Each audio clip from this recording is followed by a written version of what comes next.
today I have another simple recipe to share with you, and that is bean sprout side dish.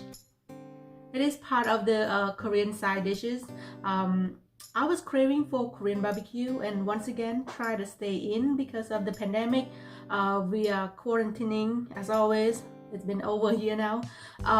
So staying in, making Korean barbecue from scratch. Yes, that's what I'm doing. So one of the side dishes that I was like, you know what, I need to make this because it goes so well with the meat for Korean barbecue. All you need in this specific dish is actually mainly is the bean sprout. Now in the actual Korean dish, people usually use the mung bean sprout instead of the soybeans. In this recipe I'm using soybeans, so it's the texture is not as chewy as the mung bean. Okay, but if you have the mung bean, you have to cook a little bit longer than the actual soybean that I'm showing you in today's recipe. So here's all the ingredients that I use to make this side dish.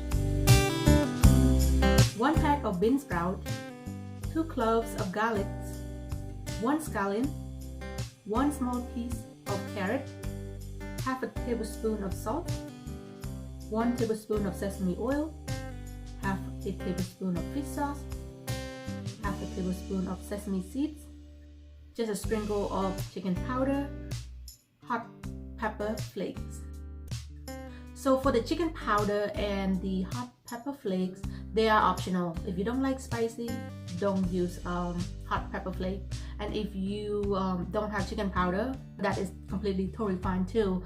And another thing is that I'm using fish sauce in this recipe, and fish sauce is not as sweet. So my dish is actually the balance is more on the salty side and not the sweet side. So if you are a vegetarian and you don't want to use fish sauce, you can also replace it with soy sauce. I find that using soy sauce is sweeter. You will also need about a few cups of water to boil the bean sprout.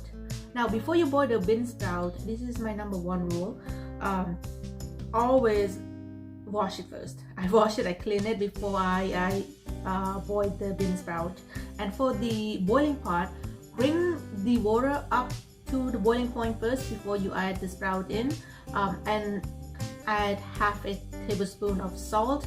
Make sure it's all melted and all, and then I add the bean sprout in. And I'm not covering it. Spread it all over. Make sure that the bean sprout is under the water. I like to stir it and make sure that everything's under the water, and then I bring it to boil without covering the top. 1 minute later, just take it out and wash it with regular water, and then drain it, leave it aside. Alright, now the vegetable part. In this dish, everything has to be thin sliced. So for the garlics, make sure you mince and chop it as small as possible. And for the scallion, just slice it like this. For the carrots, make sure it's long slice, thin and long slice like this. And that's it for the vegetable. Now it's time to mix them all together.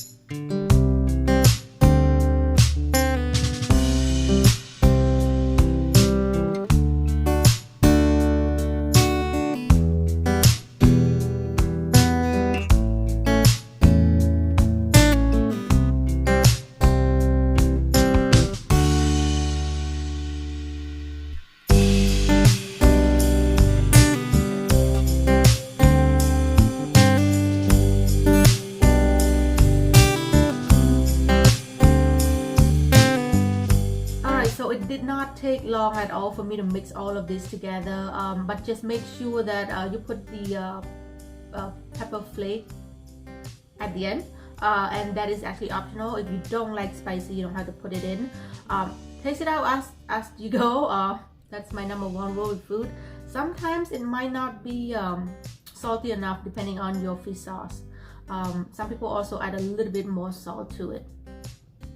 And this is how it looks like with my Korean barbecue. And let me tell you, it went so well with my Korean barbecue. I made the meat from scratch. I grill it from scratch, all marinated with barbecue sauce, the fresh vegetable, the crunchy, nutty bean sprout. All of that goes so well. And I have to say, it was just as good as going to the restaurant, in my opinion. I like making things at home. It's just so much cleaner and safer to eat at home. So if you get a chance and you want to try Korean barbecue at home and you want to make bean sprout as your side dish, I strongly suggest you follow this recipe. Very easy, very simple, and I assure you it is crunchy and delicious. Leave the comment in the comment box if you try it and you don't like it or you love it. I would love to hear from you. And once again, thank you for watching. I will see you in the next video. Bye bye.